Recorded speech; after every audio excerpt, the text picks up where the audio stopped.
You are listening to the Foreign Policy Focus podcast. We cannot wait for the final proof. The smoking gun. It could come in the form of a mushroom cloud. Haven't you driven enough people from their homes already? Bulldoze their villages, seize their property under laws they had no part in making. Now working in Libya with friends and allies, we've demonstrated what collective action can achieve in the 21st century. Now the host of the show, Kyle Ansel. This is episode 320 of the Foreign Policy Focus podcast. Returning to the show is Will Porter. He is a freelance journalist who usually writes on Mideast affairs and U.S. foreign policy. We've done some writing work together in the past, and I think we're going to talk a little bit about that on today's show. Also, Syria. He read through the OPCW report on the Douma attack, and so we're going to get kind of the final conclusions, are the best take we can on what actually happened in Douma that led to a U.S. airstrike on Assad. Will's work could be found at antiwar.com, consortiumnews.com, and at the Libertarian Institute, where you can also find this podcast and my daily news roundup. Will, welcome back to the show. Thanks for having me on again, Kyle. It's been too long. Yeah, it's been a few weeks. Usually you average once every other week or so. But it's good to get you back on here. And we have a very important topic to cover today, and that is the chemical weapons attack in Douma, where the U.S. responded to this by actually carrying out a large three-country coalition airstrike against the Assad government. Trump, of course, did this without any real congressional authorization of any kind. And so, you have a greater executive power to carry out wars against now the leader of a sovereign state. And so, this is a very significant event, Will. The overall mainstream narrative, of course, is that the airstrikes by Donald Trump on Assad were downright presidential. And that's because Assad is this brutal, nasty guy who has beaten a revolution in his country and now has a small area of mostly civilians and freedom fighters just doing their best to hold out as long as they can for the last little bit of freedom. And rather than trying to negotiate or in any way do the right thing, he decides he's going to drop some at least chlorine gas, maybe sarin gas on his people and just suffocate innocent people in basements. So Will, is I guess this what happened? Yeah, that is in broad strokes, that is basically what is alleged. On April 7th of last year, the Syrian government was said to have dropped chemical weapons on numerous people in the town of Douma. And Douma is like a little a suburb of Damascus, northeast of Damascus. And yeah, within a week, on April 14th, the U.S., the UK, and France launched this joint strike on these various locations in Syria. And these locations were alleged to be part of the Syrian chemical weapons program. But as we've discussed in the show previously, I've done a little work that kind of showed that threw that into question, that at least one of the targets of those strikes wasn't consistent with what the administration was saying about it, and that this site had actually been inspected and cleared by the OPCW itself. But anyway, yeah, so the April 7th incident, that's the whole genesis of this report and of all of this.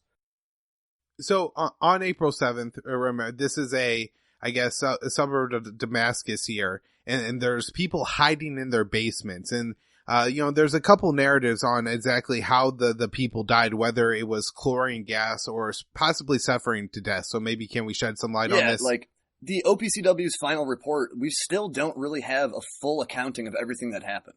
And so sort of in the broadest strokes, the OPCW confirmed that it found some chlorine on some of the environmental samples that it took, but it was never really able to fully verify whether gas was used or if this is just a result of cleaning agents.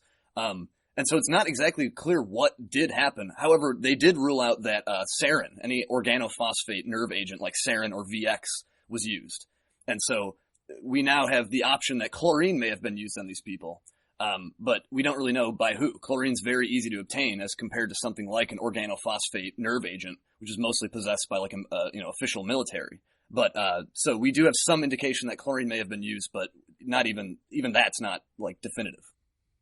Right. Yeah, because I guess you remember this was a central point of all of it. There's some famous footage of a CNN reporter sniffing a backpack. And saying that it smelled like chlorine as some kind of proof that Assad then carried out this attack. I know one of the kind of narratives here is that rather than this being a legitimate chemical attack, it was, they just saw maybe the terrorist groups that were occupying Douma saw an opportunity and yelled, chemical weapons are, we're being gassed, when really that's not what happened. And I believe this was the narrative put forth by Robert Fisk. Yeah, exactly. So we can get into some of this. Some of this OPCW report, the final report on Douma, actually corroborates some of what Robert Fisk reported in The Independent. And Fisk's report was sort of a high-profile example of somebody questioning the official narrative. Because at the time, most of the bigger papers were just kind of going right along with it.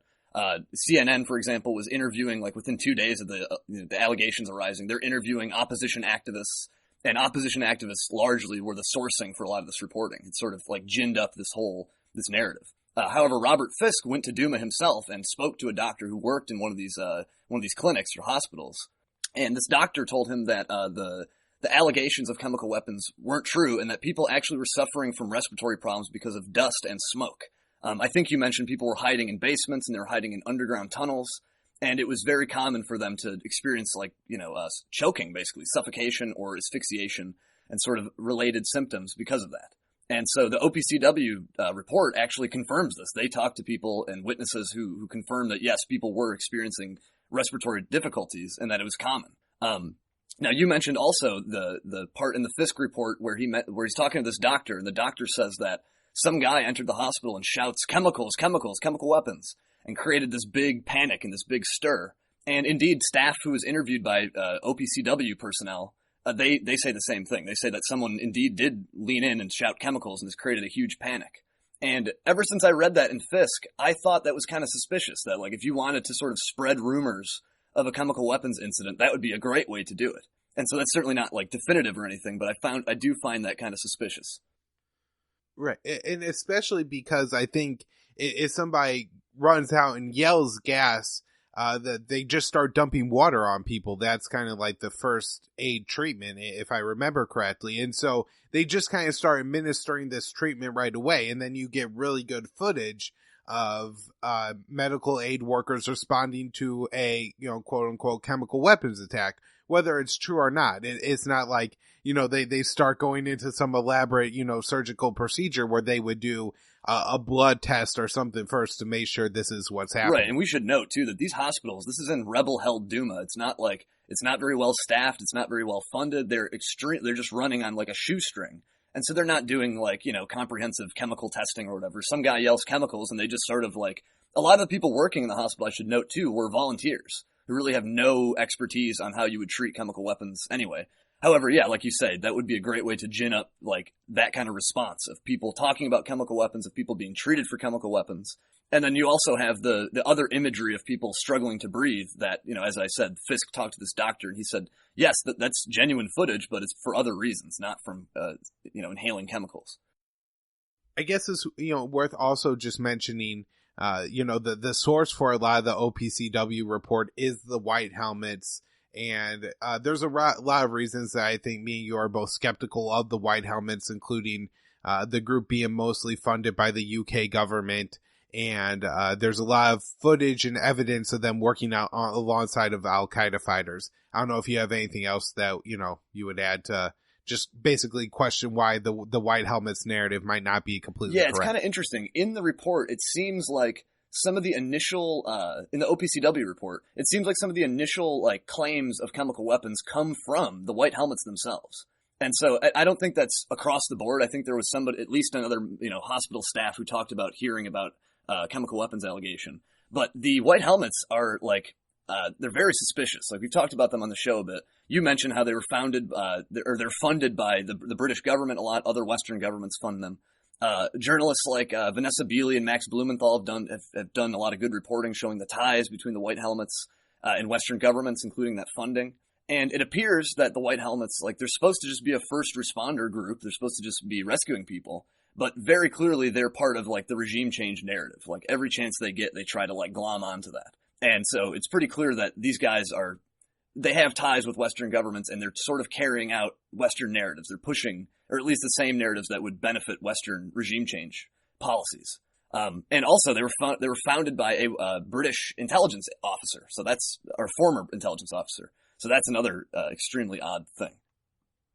I guess another detail that I want to mention, and I'm not sure if it's something that comes up in the OPCW report, but, a big part of this narrative is that, these are freedom fighters just holding out here. But there was a good amount of shelling of Damascus coming from this area in the lead up to, these final battles. So it's not like this was a just purely defensive force in this city. They were, shelling civilian areas outside of their held area. Also, I think in the past on the show, you've detailed that this group was heavily tied to the Saudi government and, had a very Islamist ideology. Oh, yeah, certainly. The OPCW report doesn't get too much into like the nature of the opposition or anything, but yeah, the primary rebel group in Douma at this time was Jaish al-Islam, the Army of Islam. So not a very, at least judging by the name, it doesn't sound like a very moderate faction.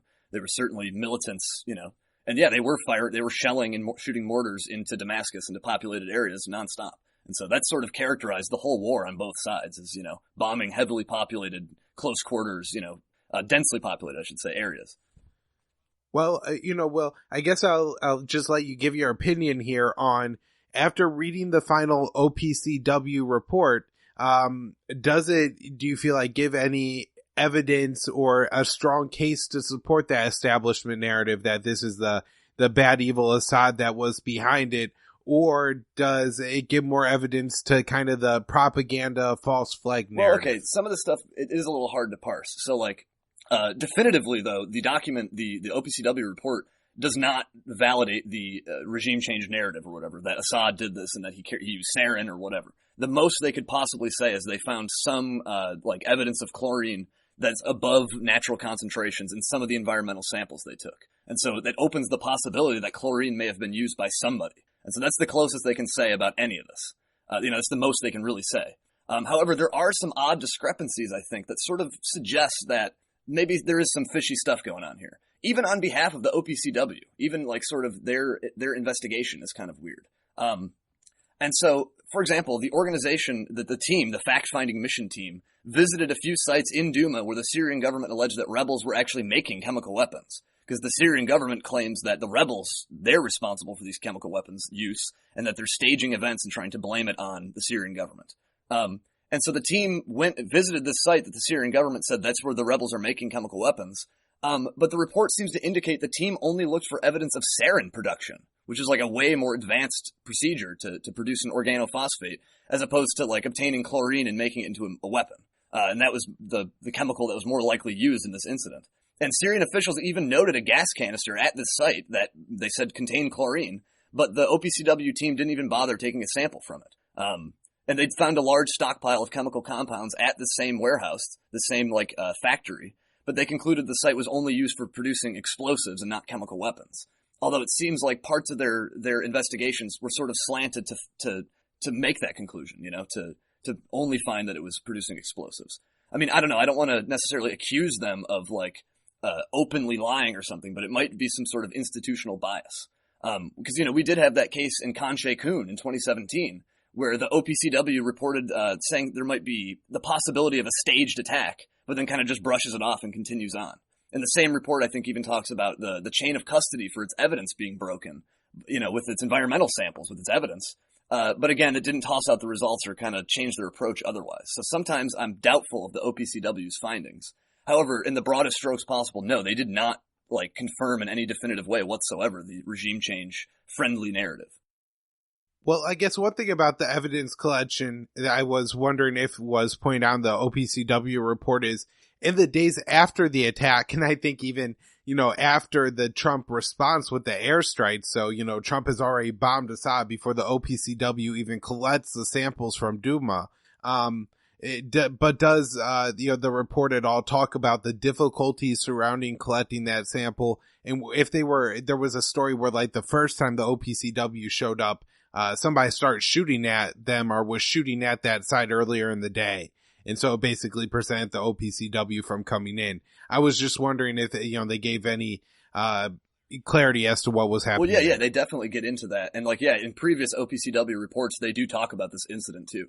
I believe I think they arrived there on the 21st or something, they officially got there, to start their inspections. But they tried the first time on the 18th, but they had to leave because there was an angry mob that confronted them. Several explosives went off. and small arms were fired. The report says that this resulted in casualties, but it doesn't really make clear who. I assume they're referring to Russian military police killing people in this crowd because they had to disperse the crowd, but with force. So beyond that, though, the report doesn't say, or it explicitly says there weren't any other security problems because they kind of changed their approach. They changed how they were going to arrive at the site. They did it more low key and kind of like cordoned off the area. So the initial thing, though, that initial episode was a pretty significant delay that prevented them from getting into the town. And as far as I understand, it was sort of like, because this is a pro-rebel town, this is a rebel-held city. And so the way I understood it was that the angry mob was sort of like sympathetic to the rebels and that they were delaying the inspection. And of course, the report mentioned several times that there was, tampered evidence. One of these alleged like delivery devices that were alleged to have delivered the chlorine had parts removed and had clearly been moved compared to previous photographs that they had seen of the site. And so people were at these sites doing things, tampering with evidence. So it's not, and again, the OPCW says all this stuff, but doesn't really make anything of it. They don't alter their conclusions or anything. So I find that interesting.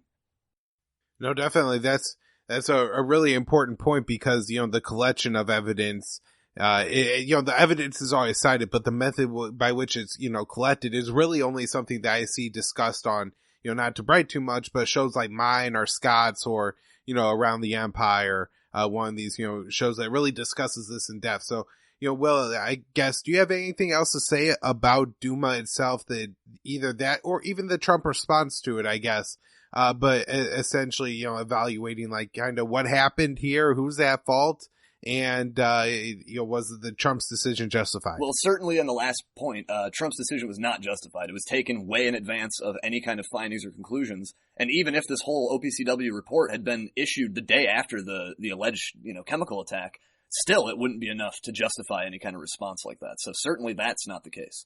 In terms of just like what else do I have to say about Douma? I'm not sure about Douma specifically, but more the OPCW report. And so it's interesting, the OPCW refers to like open sources that it consulted to sort of fill in some of its blanks. And it shows you all the sources it used. And a lot of them are pro-rebel Twitter accounts. Some of them are of journalists. Some of them are Syrian journalists. Some are Western. And there was even an account affiliated with the Free Syrian Army itself, like a very prominent, I think now sort of defunct rebel group, but that's who they're consulting for their sourcing. And this is not unique. I'm pretty sure in previous reports, like on Khan Sheikhoun, they contacted pretty much only people affiliated with the opposition, or primarily those people. And also with Khan Sheikhoun, you had similar issues with like chains of custody of evidence and tampering of crime scenes. Basically, you had that one crater in the middle of the street in Khan Sheikhoun, where it was pretty clear that people had been moving stuff in and out of the crater, and like it's very suspicious. It's very fishy. And so we definitely still don't have the whole story of what happened in Douma. But without doubt, we can say that like what we do know does not validate or vindicate what the Trump administration or Macron or the UK government did in response to this. Yeah, there's just one more important point in there I want to capitalize on. This happens a lot in any kind of UN-produced report, is that there's oftentimes the ability for like pretty much anybody to comment if you're like part of a sovereign state and to kind of like insert things into the report and its findings. So, whether you're reading something, an OPCW report on Douma or some UN report on Iran or Israel or whatever, understand that just because something is in that report doesn't mean it's solid facts and findings. It could just be about Sure. anything. I mean, let's remember that these are human, they like to adopt very official methodologies and try to do everything very above board. But this is research and stuff being conducted by human beings who also have biases and faults and flaws and stuff too. So even if it's the UN Well, from here, I guess let's kind of catch up to present day Syria, Will. This was not quite a year ago that Douma happened, but in that time, Assad has really consolidated power on pretty much all of Syria, that is west of the Euphrates River, minus the very northern Aleppo province and Idlib province that are held by rebel groups, but they've negotiated ceasefires and seem, I guess, to now be in a position where they're going to take out the Al-Qaeda forces there. Whereas in the past 8 months or so, the Americans have shrunk the territory held by ISIS from a few square miles to now a few square meters. I think the SDF is reporting there's about 700 square meters still controlled by the Islamic State. However, there's some kind of sketchy numbers coming out. As Jason Ditz points out, news.antiwar.com. Go there and you read everything that, is going on in the world. But he points out that, the SDF, the American Ba'ath Kurdish fighters, claim that a few thousand civilians have made it out of this small territory still held by the Islamic State. I think they've claimed to have captured about 700 Islamic State fighters, and that, there's still a few hundred Islamic State fighters at least in this area, and that the numbers really don't add up, that when you're talking about that many people in that small of an area, it's just not quite possible. So I'm not sure how accurate the SDF numbers are, but the U.S., actual attack against territory held by the Islamic State is pretty much none. After this, I guess the Islamic State will ever kind of only hold territory of whatever basement their insurgent members are sitting in. And so in a lot of ways, the, Islamic, quote unquote state, has been, pretty much absolutely defeated. And I guess, Will, I've been talking about this a little bit on the show over the past couple of weeks, but I know that you've really followed the rise and the fall of ISIS very carefully, and the Syrian civil war as well. So I'm not quite sure. Just give your take on what you think about actually the defeat of ISIS and likely its transition into an insurgency. Yeah, it's really kind of interesting to see how this is all transitioned. Just a couple of years ago, we were talking about how ISIS had territory bigger than the size of Britain, the country of Britain. And now they're dwindled down to 700 square meters or something, 2 football fields of space. I don't really see how that kind of presence in 700 square meters, how that could even possibly pose any kind of threat. Why, couldn't the police of one town roll in there and take care of that or something? I don't see how you could continue to present such a small presence as a global threat or something. And so certainly the rationale of that ISIS provides for staying involved in Syria is dwindling very rapidly. And I think this has been clear to a lot of people who've been paying attention. ISIS, really, their time has always been very limited. They burned all their bridges. They're super violent. They're terrible and corrupt. They never really, stood a chance to have any kind of long-term presence. And so all the talk about what a dire threat they were, I think that stuff is all very much played up, because now we're seeing them sort of fold, and we're seeing the Syrian civil war kind of wrap up. And so I wonder what new things the U.S. administration is going to try to do to try to stay involved there.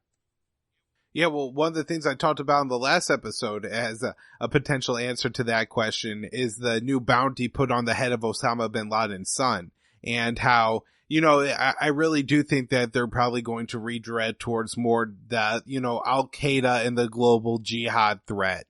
When you look at Yemen and AQAP, there's a terrorist presence in the Philippines, Pakistan, everywhere in North Africa now. So, I think that's going to be kind of maybe the shift of the U.S. policy there. But, the last time I think you were on the show, Will, we were kind of hoping that Trump was still committed to withdrawing U.S. troops from Syria. It doesn't look like all of them are leaving now, so that's really unfortunate. I guess we should still be happy that hopefully some troops leave, but who the hell knows? As far as I'm aware, there's still actually more troops now in Syria than when Trump announced the withdrawal.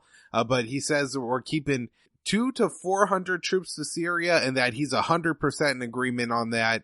It's been really unfortunate to see, really the military establishment against him. Votel has been very vocal about, General Votel is the head of CENTCOM, by the way, about keeping U.S. troops in Syria.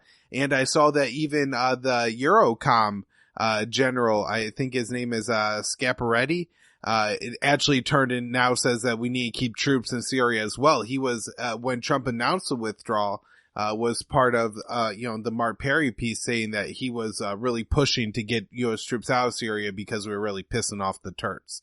So maybe he somehow worked this out to Turkey's not that upset. As far as we know, about 200 of those troops are going to remain in northeast Syria. And there's still some speculation that there's another 200 or so that'll stay at Al-Tanaf.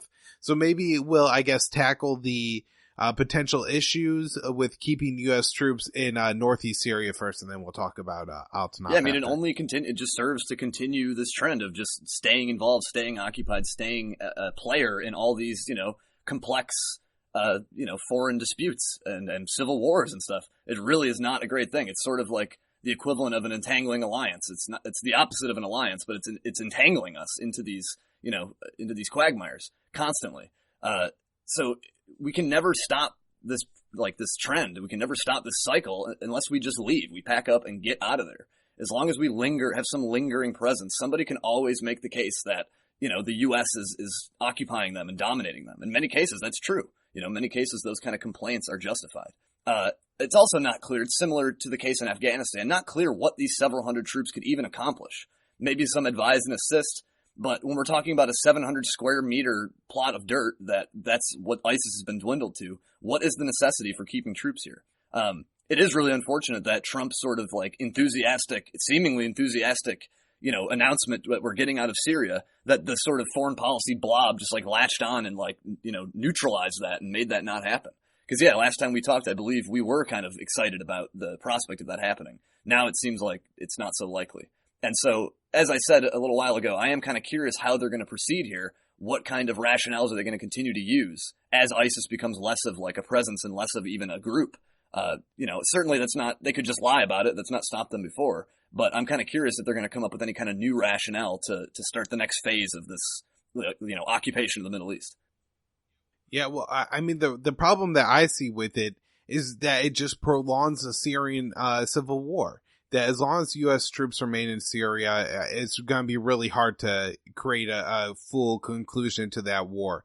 I think it's probably a little less problematic in Al Tanaf just because you have there's not really enough of a group there to declare some kind of independent state. Whereas the Syrian Kurds are, a unique ethnic group with their own, customs and traditions and territory, where if the U.S. stays there long enough, maybe they do start to, just become their own state. And then, of course, more regional problems with Turkey, really being opposed, to this and wanting to occupy this territory.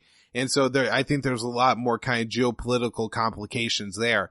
Now, with Al Tanaf, this one, I just find to be stupid. I really don't know what U.S. troops could possibly think that they're going to do there long term.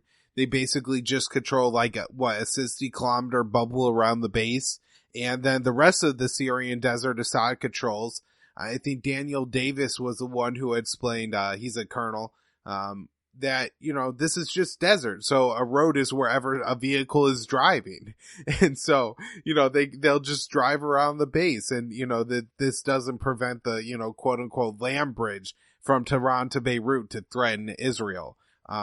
Yeah, I mean, that's my take on Al Tanaf. I don't know if you have anything else. Yeah, you would need way more than just a couple hundred soldiers or a couple, being the client of a couple hundred or a couple thousand rebels, to police the whole Syrian desert for this, land bridge, aka a road. Or, as Danny Davis is saying, you don't even necessarily need an official road. You can just drive through there. And so, again, it's sort of just it remains to be seen what they even think they can accomplish with this meager force. Yeah, and I guess especially if Assad were to challenge the U.S. here, are we really going to go to war for empty Syrian desert with the Syrians? You know what I mean? It just really doesn't seem to make sense why the U.S. would feel the need to hold on to this space. And also, it's not like they would keep, maybe there's 1,500 FSA soldiers there. I mean, that's certainly not enough to wage any kind of revolution against the Syrian state. So it seems like at best, the U.S. troops there are just a trip. Right. And the rationale, for backing them, I don't believe it's the same as the Kurds. Those Tanaf guys, I believe, were anti-Assad militias. Not they may have fought ISIS a little bit, but I clearly remember them bombing Assad-allied convoys and stuff. And so, as this war comes to a close, what is even the reason for backing them? ISIS is drying up. The war is ending. What are we doing here? Well, in fact, a couple of those soldiers defected to Assad's side because they didn't get to fight any ISIS. And so at least some of the guys who really wanted to fight ISIS have already left. It's Friday. I want to wrap up the show this week with some good news, Will. And we have some here courtesy of, I'll call him today, the great Rand Paul, introducing along with Democrat Senator Udall, a bill that will end the Afghan war.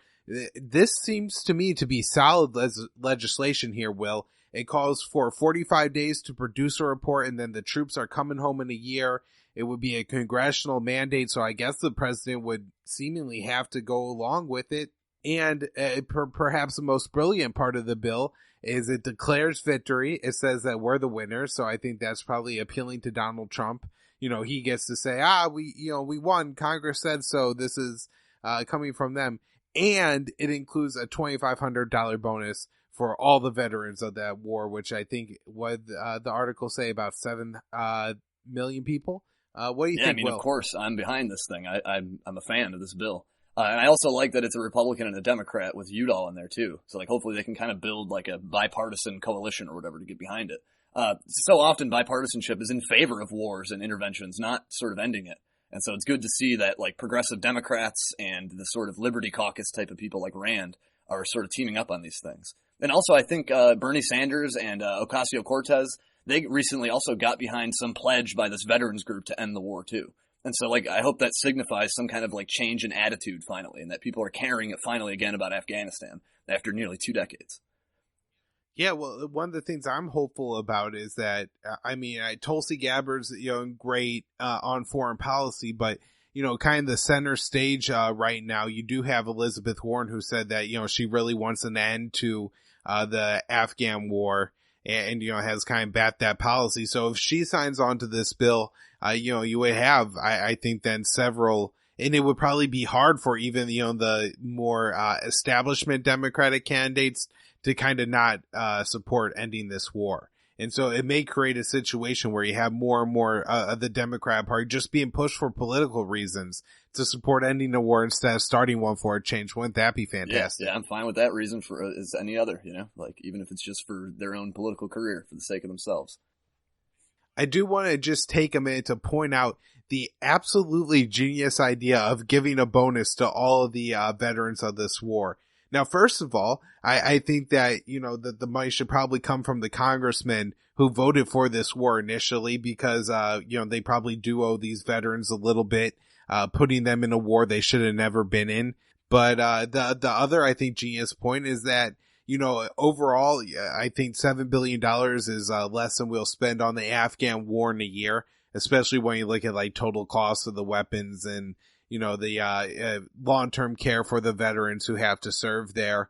And so it'll save money in the long run and is, giving veterans a bonus, and who could really vote against that? Yeah, absolutely. That was a brilliant move. It's going to make it a lot harder for hawks and people who always talk about supporting the troops. It's going to make it harder for them to, come out against this thing. I forget if you mentioned this already, but I believe the repeal of the 2001 AUMF is also entailed in the Paul Udall bill, which would also be a very, long overdue but very welcome development. That authorization and the sort of rationale that it contains has sort of pushed and energized the war on terror for some time. And so getting rid of that finally would be a great, step forward. Yeah, I think the U.S. has carried out active military operations in some 14 countries. The shooting type, not the, just advise and assist, whatever, under the 2001 AUMF. I think it's been used as justification to, currently fight the war in Iraq, Syria, the drone war against AQAP and Al-Qaeda in Yemen, to fight Al-Shabaab in Somalia, to fight the Islamic State in Libya in 2016. Obama dropped 500 bombs on that country. Is the justification for drone bases in Niger and Cameroon. And the U.S. now has armed drones flying in Niger. I don't think there's been any public admission of strikes there yet.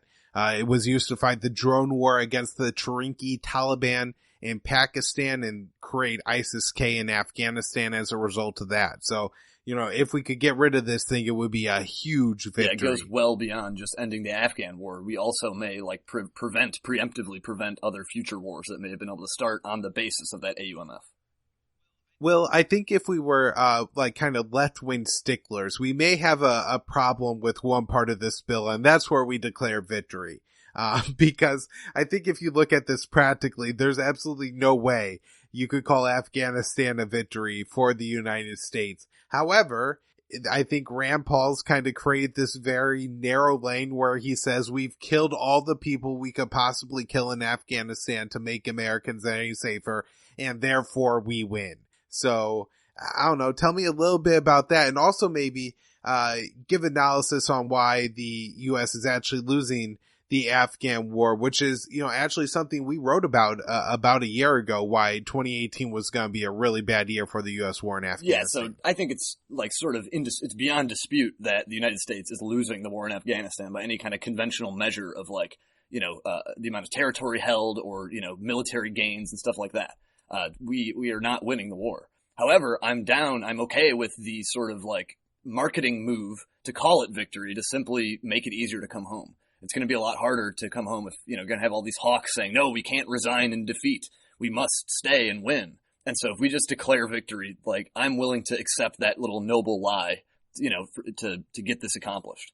Now, in terms of why is the U.S. losing in Afghanistan? Well, there's endless incompetence, but it's also just has to do with the fact that we can't defeat the Taliban. We can't. They are more nimble. They're more agile. They're able to melt away. They're able to do a lot of things where, we just are not very good at counterinsurgency. And so, as I'm saying, in terms of like how much territory the Taliban holds, in terms of how much opium is produced in their territory, how much they're taxing and things like that, in terms of how many successful attacks and, takeovers of cities and towns and villages that the Taliban's able to do, in terms of all these measures, we're losing. And this isn't just my opinion. The guy who's at the top of SIGAR, the inspector general, the special inspector general for Afghanistan reconstruction, Joe Sopko, I believe that's his last name. This guy also, in no uncertain terms, says we are losing this conflict. We're not winning.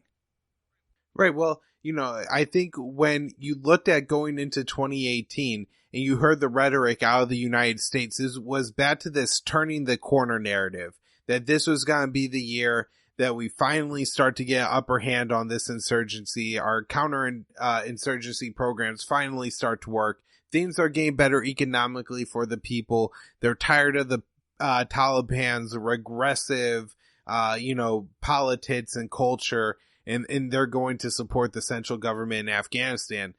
When in reality, when you look at, a couple other events that I think are worth knowing that happened, is you do have this resurgence of ISIS-K in a very bloody year as far as it goes for civilians. I think 3,800 civilians died in Afghanistan in 2018. That was a sharp increase over 2017. And you had an election in Afghanistan that a lot of the election monitors absolutely said were junk. And yet you had an entire year of violence surrounding all these, election registration booths. And then, on the actual day of the election, you had quite a bit of violence. And so you see that, it really doesn't, elections and democracy in Afghanistan isn't taking hold. It's not providing a consensus government. Kind of the only thing that's doing that is the force the Taliban are using in order to take more and more territory. But rather these elections are only bringing violence. So I guess I do feel good looking back a year now on that piece we wrote, Will, and hopefully, as much as it's terrible to declare this war a victory just because it certainly wasn't. And it's kind of insult to the legacy of the war. But at the same time, if that's what it takes to end this horrific nightmare, then let's just end it and get the hell out. So I don't know if you have anything else to say, Will, but it's been great talking to you again, man. I gotta get you on the show more often, to keep up with these stories and help me break them down. I mean, this is really a huge thing that we could have going on here with an end to the Afghan war, and certainly your breakdown of the OPCW and this event in Douma, which is really so important. I mean, the mainstream media really, and the Trump administration really got away with lying to the American people, carrying out airstrikes against the sovereign government without congressional authorization. And it was all done by media consensus in the Trump administration. So that's a huge power grab. Yeah. I mean, in terms of anything else to say on Afghanistan, I mean, the people who are saying that this is like, the turning point, there's no data or no information that backs up that idea whatsoever. Every metric almost possible sort of backs the idea of what we're saying here, that this is a massive failure. And yeah, man, I'm glad to come on the show and talk about this stuff. I mean, we talk a lot in private, but it's a lot cooler to come and make some content and produce something that, might actually benefit people. All right. Well, before I have Will plug his stuff, I just want to add that when me and Will record these shows, he records locally and I record locally, which produces actually a higher quality of audio. I think we sound better than using like one of the, single track recorders. However, it does mean that sometimes the audios are just a little bit out of sync, and so it sounds like we're talking over each other, cutting each other off. Actually, it's very conversational. So if that happens, I do my best to clean it up. If anybody has suggestions on how to fix that, that'd be great. But this is actually a pretty high quality conversation. Yeah, we are polite and courteous with each other. We're not cutting each other off. So if you hear that, that's not what's happening. All right, where do you find your work? You can find me at antiwar.com in the viewpoint section, though it has been a minute since I've been published there. The Libertarian Institute, libertarianinstitute.org, the blog and the featured articles section, Consortium News, and the Daily Sheeple. You can find a big news archive of mine. And hopefully there might be some big news coming up. I might be writing for a large foreign news outlet if everything goes as planned. So stay tuned for that. All right, and then this show is at libertarianinstitute.org. Check out immersionnews.com. That's my news website. And then support the show on patreon.com/foreignpolicyfocus.